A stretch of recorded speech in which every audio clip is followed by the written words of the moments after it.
Hello बच्चों, आप सबका आपके अपने चैनल गोविंद मैथ लेक्चर्स में एक बार फिर से स्वागत है। तो प्रिय विद्यार्थियों, आज की इस क्लास में हम कक्षा 6 और 7 अंग्रेजी विषय की वर्कबुक 2023-24 के वर्कशीट नंबर 15, वर्कशीट नंबर 16 और वर्कशीट नंबर 17 को हल करना सीखेंगे। बच्चों, वर्कशीट नंबर 15 में हम क्या सीखेंगे बच्चों? जो पंक्चुएशंस होते हैं यानी जो विराम चिन्ह होते हैं, उन विराम चिन्हों का उचित तरीके से उपयोग करना सीखेंगे। ठीक है बच्चों, यूजेस का मतलब होता है उपयोग करना, पंक्चुएशंस का मतलब क्या होता है? विराम चिन्ह, और एप्रोप्रिएटली का मतलब क्या होता है? उचित तरीके से या सही तरीके से।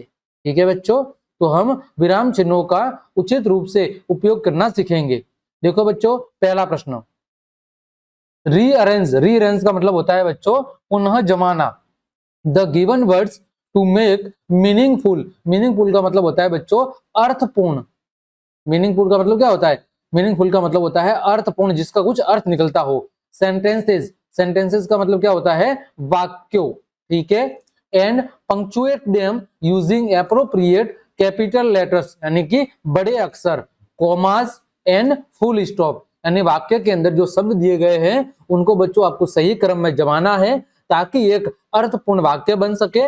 और उसमें बच्चों आपको उचित कैपिटल लेटर का उपयोग करना है। जहां पर कॉमा का यूज हो रहा है वहां कॉमा लगानी है, और जहां फुल स्टॉप की जरूरत है वहां पर फुल स्टॉप लगाना है। देखो बच्चों, पहला प्रश्न उदाहरण के तौर पर दिया हुआ है। यहां पर fair, to, I, went, yesterday, village और ये दिया गया है। तो बच्चों, जब भी आप एक वाक्य बनाते हो तो उसका जो साधारण रूप होता है वो क्या होता है बच्चों? सबसे पहले क्या आता है? सब्जेक्ट। क्या आता है बच्चों? सब्जेक्ट, यानी कि कर्ता। ठीक है, कर्ता का मतलब जो कार्य कर रहा है, सबसे पहले कर्ता आता है। फिर बच्चों क्या आती है? Helping verb. क्या आती है बच्चों? हेल्पिंग वर्ब, यानी कि सहायक क्रिया। क्या होती है बच्चों? सहायक क्रिया, जैसे is, are, am, do, does, has, have, was, were. इसके बाद बच्चों क्या आती है? Main verb. मेन वर्ब का मतलब है मुख्य क्रिया, जो कि कर्ता के द्वारा काम किया जा रहा है, वो क्या होती है बच्चों? मुख्य क्रिया। ठीक है। उसके बाद बच्चों क्या आता है? ऑब्जेक्ट। ऑब्जेक्ट का मतलब है कर्म। ठीक है, ऑब्जेक्ट के मतलब क्या होता है? कर्म। और उसके बाद आता है अदर, जो कुछ भी एक्स्ट्रा चीज होती है वो पीछे लिखी जाती है। ये बच्चों एक वाक्य का साधारण रूप होता है। सबसे पहले कर्ता आता है, फिर सहायक क्रिया, फिर मुख्य क्रिया, फिर कर्म और फिर अन्य। तो देखो बच्चों, यहाँ पर जमाया हुआ है। सबसे पहले यस्टरडे लिखा है, फिर बच्चों आई जो कि सब्जेक्ट है, फिर वेंट का मतलब मुख्य क्रिया, टू अ विलेज फेयर, इसको सही क्रम में जमाया है। ठीक है। इसका जो हिंदी अनुवाद क्या बन रहा है कि कल मैं गांव के एक मेले के अंदर गया था। देखो बच्चों, इसी तरह हमें प्रश्न संख्या 1 को सही क्रम में जमाना है। तो बच्चों सबसे पहले क्या आएगा? आई। क्या आएगा बच्चों? आई। ठीक है, ये क्या है? सब्जेक्ट। फिर बच्चों क्या आएगा? मुख्य क्रिया सेट। ठीक है, सेट, सीट का सेकंड फॉर्म होता है सेट, यानी कि बैठना। ठीक है। फिर बच्चों क्या आएगा? ऑन। फिर बच्चों द, फिर मैरी, गो राउंड। ठीक है, ये हो जाएगा बच्चों आपका एक सही वाक्य। I set on the merry go round. आगे बच्चों बी। यहां पर देखो बच्चों, कर्ता कौन है? काम कौन कर रहा है बच्चों? चिल्ड्रन, बच्चे। तो चिल्ड्रन क्या हो जाएगा बच्चों? कर्ता हो जाएगा चिल्ड्रन। ठीक है। फिर बच्चों हेल्पिंग वर्ब क्या है? वर। सहायक क्रिया क्या है? वर। फिर बच्चों मुख्य क्रिया क्या है? रनिंग, यानी दौड़ना। अब बच्चों कहां दौड़ रहा है? तो रनिंग अराउंड, चारों तरफ। ठीक है। और हैप्पीली, यानी कि खुशी से। ये हो गया बच्चों आपका सही वाक्य। आगे बढ़ते हैं बच्चों सी। यहां पर देखो बच्चों, सब्जेक्ट क्या है? देखो आई। आई। फिर बच्चों मुख्य क्रिया वेंट, फिर बच्चों वीट, फिर माय फादर एंड मदर, मैं अपने पिताजी और माताजी के साथ गया था। My father and mother. ठीक है बच्चों, आगे बढ़ते हैं डी। यहाँ पर देखो बच्चों, यहाँ पर सब्जेक्ट क्या है? वी। फिर तो क्या है? मेन वर्ब, देखना।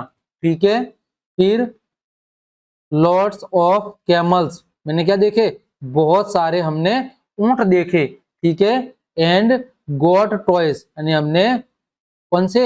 ऊंट और बकरियों वाले खिलौने बहुत सारे देखे थे। ठीक है बच्चों, तो we saw lots of camels and gods toys. अगला है बच्चों ई, तो बच्चों आई सब्जेक्ट है, फिर एट यानी खाना, ये मुख्य क्रिया है। ठीक है, फिर लॉट्स ऑफ जलेबी, ठीक है, जलेबी इन दैट फेयर, हमने उस मेले में बहुत सारी क्या खाई थी बच्चों, जलेबी खाई थी। ठीक है, ये हो गया आपका वर्कशीट नंबर 15। आगे बढ़ते हैं बच्चों, वर्कशीट नंबर 16। यहाँ पर बच्चों क्या करना है, listens to phrases and response by writing in words और सेंटेंसेस। ठीक है, आपको जो ये फेरेज दिए गए हैं, फेरेज का मतलब होता है उपवाक्य। ठीक है, उपवाक्य क्या कहलाते हैं, फेरेज।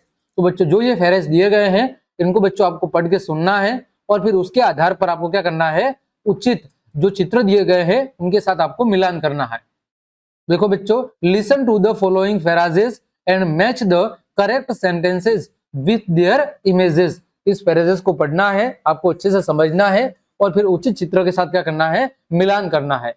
देखो बच्चों, पहला है दे प्ले टुगेदर, वे साथ साथ क्या कर रहे हैं, खेल रहे हैं, तो इसका मिलान हो जाएगा यहां से। फिर इट ग्रेजेस, वह घास चर रही है, तो बच्चों गाय घास चर रही है यहां पर। अगला सी किक्स द फुटबॉल, वह फुटबॉल को किक्स मार रही है, तो ये हो गया वह फुटबॉल को किक्स मार रही है। ही डांसेस, वह नाच रहा है, तो ये हो जाएगा वह नाच रहा है। ही टीचर्स, वह पढ़ा रहे हैं, तो वह पढ़ा रहे हैं टीचर से हो जाएगा। इट सिंग्स, वह क्या कर रही है, गा रही है, तो बच्चों चिड़िया क्या कर रही है, गा रही है। दे स्टडी, वे पढ़ रहे हैं। सी हिट्स द बॉल, वह बॉल को क्या कर रही है, मार रही है, तो सी हिट्स द बॉल। फिर ही स्विम्स, वह तैर रही है। और ही कुक्स, वह क्या कर रहा है, खाना पका रहा है, तो ये हो जाएगा ही कुक्स के साथ। ठीक है बच्चों, आगे बढ़ते हैं। वर्कशीट नंबर 17, यहाँ पर क्या करना है, use prefixes and suffix appropriately, यानी बच्चों आपको उपसर्ग और प्रत्यय का सही ढंग से क्या करना है, उपयोग करना है। ठीक है बच्चों, प्रीफिक्स का मतलब क्या होता है, उपसर्ग, और सफिक्स का मतलब क्या होता है, प्रत्यय। बच्चों उपसर्ग क्या होते हैं, उपसर्ग बच्चों वे शब्द या शब्दांश होते हैं, ठीक है, जो किसी भी शब्द के आगे जुड़कर उसके अर्थ में क्या कर देते हैं, परिवर्तन कर देते हैं। और बच्चों प्रत्यय वे शब्द या शब्दांश होते हैं जो किसी शब्द के पीछे जुड़कर उसके अर्थ में क्या कर देते हैं, परिवर्तन कर देते हैं। देखो बच्चों, पहला प्रश्न, add prefix and make new words, आपको क्या जोड़ना है, प्रीफिक्स यानी कि उपसर्ग, यानी इन शब्द के आगे ये वाले लेटर जोड़ने हैं और आपको नया वर्ड्स बनाना है। पहला है बच्चों मैच्ड, ठीक है, यानी जो एक दूसरे से मैच हो रहा होता है, तो बच्चों इसका क्या हो जाएगा, अनमैच्ड। ठीक है, क्या हो जाएगा, अनमैच्ड। अगला है बच्चों रेस्पॉन्सिबल यानी जिम्मेदार, तो गैर जिम्मेदार, इसके लिए क्या होगा बच्चों, इररेस्पॉन्सिबल, RES क्या लग जाएगा, IR, ठीक है, RESPONSIBLE। अगला है बच्चों पॉसिबल यानी कि संभव, तो इसका क्या हो जाएगा, इम्पॉसिबल यानी कि असंभव। ठीक है, अगला है बच्चों मॉर्टल, तो इसका बच्चों क्या हो जाएगा, इममॉर्टल, नैतिक का अनैतिक, इममॉर्टल। फिर है बच्चों एबल, एबल का मतलब होता है समर्थ, तो इसका क्या हो जाएगा, अनएबल, असमर्थ।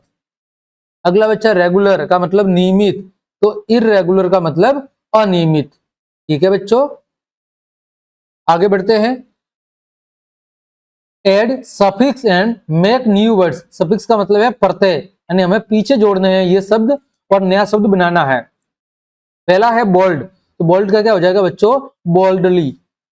अगला है यूजेस, क्या है बच्चों, यूज, यूज का क्या हो जाएगा, यूजफुल, क्या हो जाएगा, यूजफुल, या हम कह सकते हैं यूजलेस भी कह सकते हैं। अगला बच्चों पीस, पीस का क्या होगा बच्चों, पीसफुल।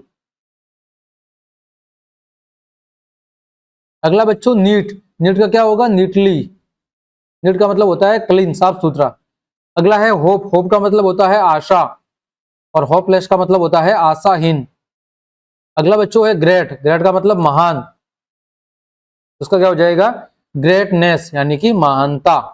ठीक है बच्चों, तो इस तरह हमने आपकी वर्कशीट नंबर 15, 16 और 17 तीनों को बहुत अच्छे से सॉल्व करा दिया है। उम्मीद करता हूं सभी प्रश्नों के उत्तर आपको अच्छे समझ में आए होंगे। तो क्लास देखने के लिए आप सभी का धन्यवाद। यदि आपको मेरी क्लास और मेहनत पसंद आई है तो बच्चों लाइक, कमेंट, शेयर और सब्सक्राइब जरूर करें। आज के लिए इतना ही। जय हिंद, जय भारत।